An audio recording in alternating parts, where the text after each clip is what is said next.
Next up, Brian. Well, one of the most dangerous gangs in the world, MS-13 from El Salvador, is apparently taking advantage of the crisis on our southern border. MS-13 members are at the Nogales Border Processing Center in Arizona and using the services meant for migrant children to commit crimes and recruit new members, some of them dangerous crimes. So how dangerous are these people? Katie Pavlich, Fox News contributor, joins us this morning. She's obtained exclusive documents detailing their crimes. She's in Denver for us this morning. Katie, thanks a lot for coming on. So what have you learned?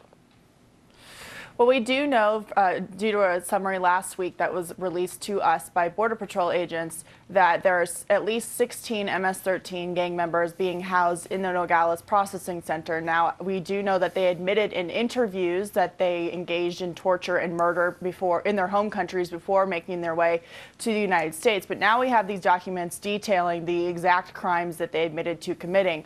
One of them includes one of the MS-13 gang members using a fully automatic Uzi to kill a rival gang member. Another includes scouting to carry out other homicides for the group, extortion, money laundering.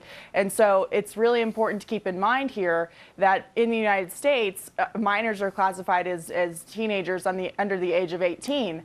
And due to that minor policy, Border Patrol agents can't separate out 15 to 17-year-old gang members in these facilities from the general population, and they're now using that to their advantage and trying to recruit other members into these gangs through these processing centers. Well, I just want to make certain I understand what you're saying. If an MS-13 member says to a U.S. official, a Border Patrol agent, for example, I'm a murderer, I've killed people with an Uzi, I plan to do so again, but that person is under 18, there's nothing we can do about it? There's nothing that Border Patrol can do about it at this point because they are classified as minors. And so these gang members who are in these countries, El Salvador, Honduras, Guatemala, understand that, and they're coming through these processing centers and using them as hubs, and they're actually using the phones inside those processing centers not only to communicate with gang members back in their home countries, but to communicate with people in the United States. And when you look at these documents closely, you'll see that these 15-year-old, 16-year-old, 17-year-old gang member minors were actually on their way to their parents who are living in the United States illegally.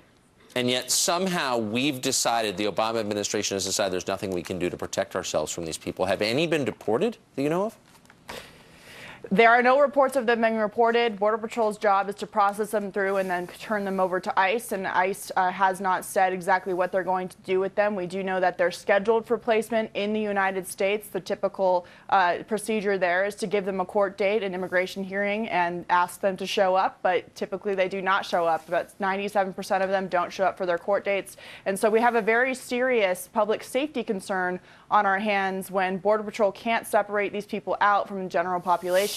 And not only is it MS-13, we also have 18th Street gang members who are now in these processing centers, and a gang rivalry problem that is going on as well. Any policy that relies on the good faith of Salvadoran gang members probably doomed to fail. Katie, thanks a lot for coming on this morning. Probably.